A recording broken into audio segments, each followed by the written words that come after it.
Question number 1. Mr. Speaker, 4 victims on the Rape Gang Survivors Panel have resigned. And they've resigned because they've lost all confidence in the government's inquiry. So I'm giving my first question to one of them, to Fiona. She said, being dismissed and contradicted by a minister when you're telling the truth takes you right back to that feeling of not being believed all over again. Fiona's question is simple. What's the point in speaking up if we're just going to be called liars? Prime Minister. Can I thank her for raising that on behalf of Fiona, and let me give Fiona and the House my answer, Mr. Speaker, because the grooming scandal was one of the worst scandals of our time. Women and girls were abused and exploited by predatory gangs of men, and survivors have been ignored for many years, including by the state that, of course, is supposed to protect them. My vow to Fiona and them is that this national inquiry will change that. I do acknowledge that in recent days some members, including Fiona, have decided to step away from the panel. I say this, Mr. Speaker, should they wish to return, the door will always be open.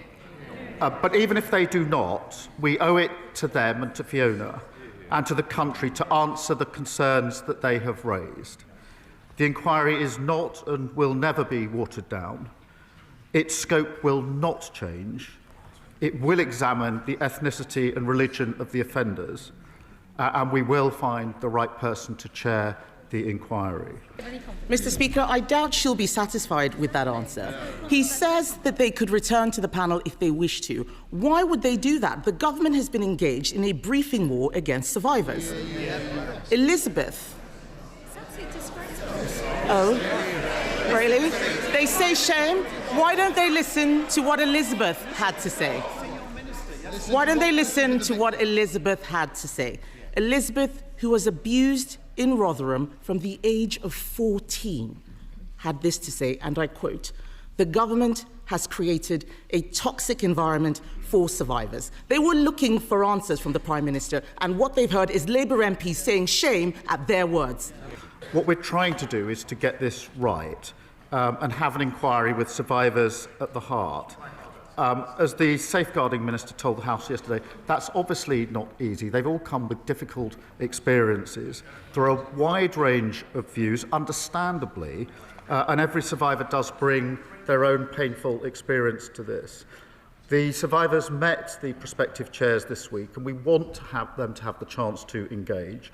I want survivors to be at the heart of this. I want an inquiry that can get to the truth.